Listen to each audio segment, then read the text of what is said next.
Hey, welcome back. This is video number 3, and we're going to talk about creating content.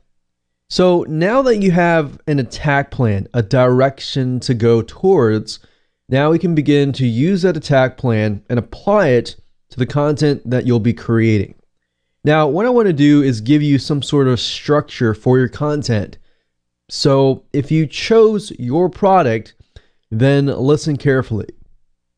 This is kind of a structure. You can change it around a little bit, but as long as you adhere to the structure, you can always change the content, the specific way of writing the content, but you typically want to start with a problem question, something to engage with them, something to provoke their thought. Always start with a question. You can start with a question, you can elaborate further, and then ask more questions as long as they relate specifically to the main original question. And then you want to provide a partial solution. You don't want to provide the whole solution. The whole solution will be them actually buying your product. And then, of course, you want to get your hyperlinks, and your hyperlink is going to link to your actual product, your website, your list building, your squeeze page, your landing page, whatever that might be at the end of the goal. But the whole goal here is to lead up to that point where they're going to want to click on it because they have an idea of what you're all about and what your product or service is all about. But up until that point, you do want to provide good, valuable, trustworthy information.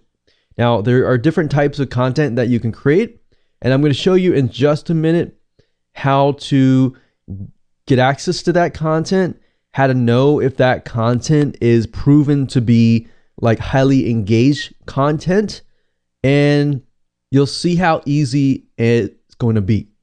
All right. Now, if you chose the affiliate route in the previous video, then it's going to be slightly different because you're selling somebody else's product. You're not really selling your own product. Now, what I find with product and affiliate marketing is they both start out with problem questions. Some sort of question that engages the audience. And then, of course, like I said earlier, you can ask other questions along the way.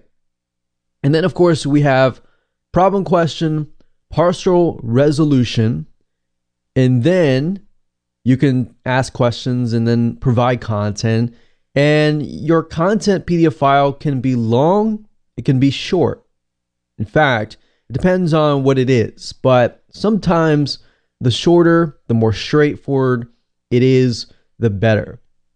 If people can get the content, the resolution, the partial resolution that they need, then of course they are willing to look at the product. Now, as an affiliate, you could send them directly to your affiliate link. That's fine. So you could kind of take the angle of your product up here. But to get better high conversions, what you might want to do is you might want to do problem question, partial resolution being a product itself, and then maybe a hyperlink to the review and bonus of the product.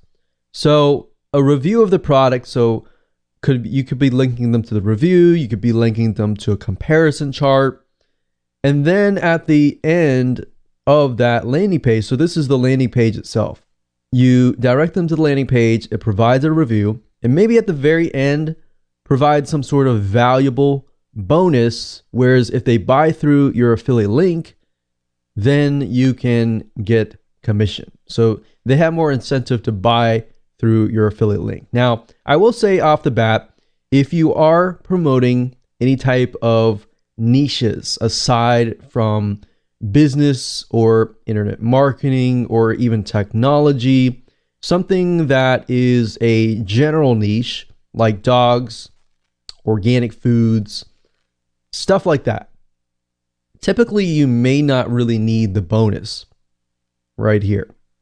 The bonus here is just giving people an incentive to buy. And this would help if you are in the online business, internet marketing niche. If you are not, then I wouldn't really worry about that too much. you can always test it out and see if it works. But the bonus is there to give an incentive for people to buy through your affiliate link rather than buying through somebody else's affiliate link. Now, if you are a general niche, then like I said, you can do problem question, partial resolution, and you can even do this model here. But instead of directing them just to the review and bonus, you're directing them to just the review. And then at the review, you can review the product, you can compare it with other products to help them make a better decision. Now, with that said, let me jump on over back to Facebook Ads Audience Insights, and we're going to dig out some angles, questions that you can put into your content. All right, so see you there. So finding content, angles, questions, highly engaged questions is actually very easy to do as long as you figure out your demographics. If you don't know your demographics, then obviously trying to figure out what content to create is going to be actually very, very hard to do. So now that you know the process up until this point and why I am teaching it this way, what we want to do is we want to go back to where we left off earlier, which is at facebook.com/ads/audience-insights. And as you can see in the previous video, I did a search for Dogster right here. And earlier we found that 95% of women, 5% men. Now, what's nice about facebook.com is you can actually click over here. So if I wanted to hone in specifically on age bracket 55 to 64, I just click it and it'll isolate it and it'll allow me to see a better picture of just that age bracket, right? So I can see that age bracket, their lifestyle, and I could easily go to pages that are related to this lifestyle. I can see the majority of them are married, education level, and job title. So we can see it looks about the majority. If we can also sort this, so we'll sort this by greater down. We can see that they are mainly administrative, perhaps secretaries, management, healthcare and medical, sales, personal care, production, business, and financial operations. So a lot of women that have pretty high paying jobs maybe.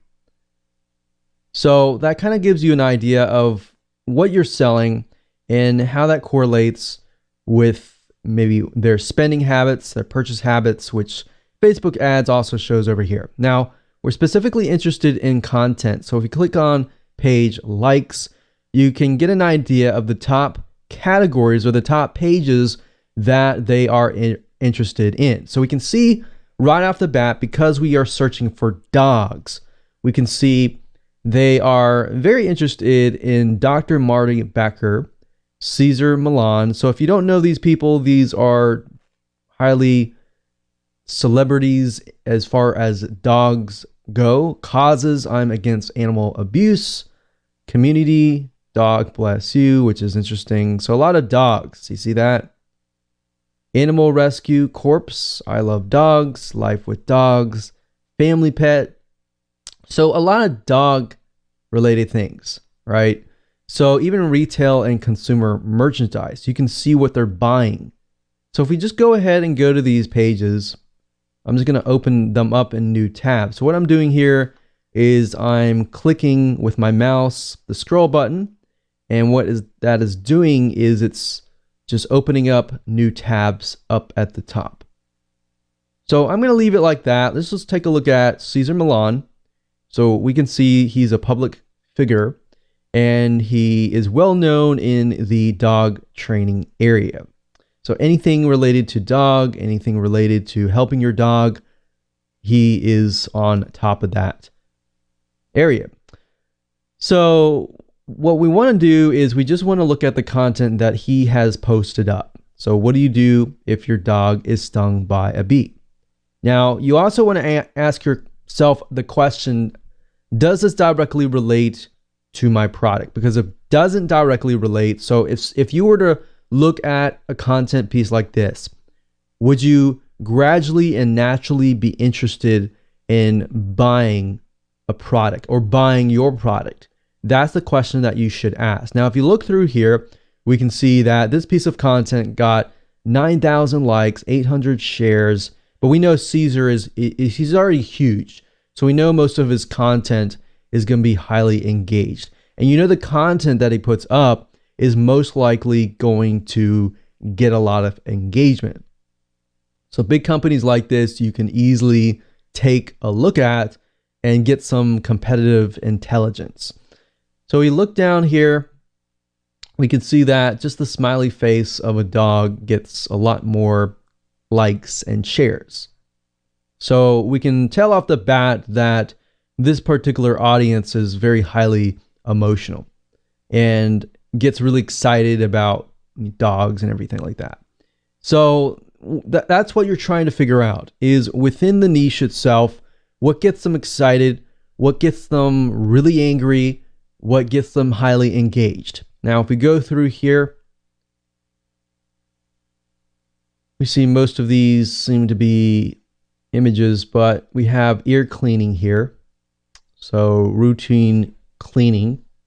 So if you were, let's say, for example, to create a piece of content on cleaning, you might want to hone in first on the problems that dogs have in relation to dog cleaning. So in this case, if you were to read this, you can see routine ear cleaning is a great way to prevent and detect potential ear issues. So you could hone in on maybe a variety of different potential ear issues that dogs have. And then from that point, you can then talk about a partial resolution. So you can bullet point, talk about potential ear issues, maybe common routes that people take, and why maybe those common routes may not be as effective. And then you can lead them on to your product or affiliate review. So that's why we're going through here, is just getting ideas about what our audience likes and dislikes. Now that we've looked through here, we can also look through here as well. So I'm against animal abuse. So most of this will probably be about animal abuse. But if we're interested in creating content on other areas, just go through here, look at them. What's nice about Facebook is it also allows you to like. And when you click on like here, as you can see, you can like, you can love, you can laugh, you can say wow, you can sad or angry. Now, this allows you to see what people are feeling, right? So it's not just a like button anymore. There's a lot more information and gives it away. So now you can see not just how engaged people are as far as their comments goes, as far as their shares go, but you can also see how they feel. So like I said, it doesn't matter if this is a product attack or an affiliate plan of attack. It doesn't matter. Really what you're trying to do right now is simply find the pages that they like and get the information. So you can see page likes here as well. So you can see more pages. So you should have tons and tons of different angles of content that you could potentially create. Now, you can also see location, but we're not too interested in that as of now. You can see activity, which is also nice because it shows you how engaged they are as far as pages liked, comments, posts shared, and ads clicked. So ads clicked is a good thing because if you want to expand this later on, you can see that this specific audience is highly engaged as far as ads go. And what does that tell you? If they're willing to click on an ad, they're most likely willing to be interested in purchasing. Now you can see device users. We can see iPads, which I'll tell you right off the bat, if somebody has an iPad or some sort of device like that, that means that that audience typically has some form of disposable income and they're willing to spend money on extra devices or items. Now we can click on household, and that gives you an idea of how much they earn, how many homes they earn, how big is their household size and home market value, and of course, what does their spending methods look like? And of course, if you click on purchase, this gives us an idea of retail spending, which is a good idea. And say, for example, you were to go into a niche and you find that the retail spending or online purchases is very, very low. And that might be fine, because that might be meaning that offline retail is high. And that might tell you certain purchases might be lower online versus certain purchases on offline are higher. But that also gives you an idea of the direction even your business could take. So we can see here purchase behavior. What do they purchase? They purchase pet products, home and garden, sports and outdoors, household products. So if you say, for example, you build a list of these consumers, what other products could you potentially sell? That is what this graph is telling you. What other products can you sell?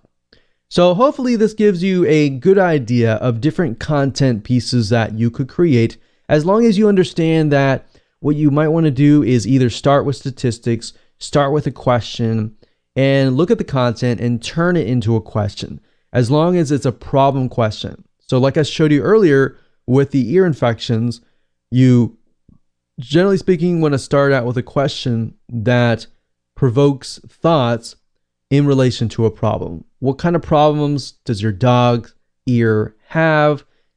Different ear infections, so that you can relate to different people as far as ear infections go. Now, if your product is about dog training and it's not really related to ear infections at all, then obviously in that case, you don't want to take that content angle. So at the end of the day, you want to make sure that it follows a path from the point of the problem question actually relating to your product or service or the affiliate review. So keep that in mind.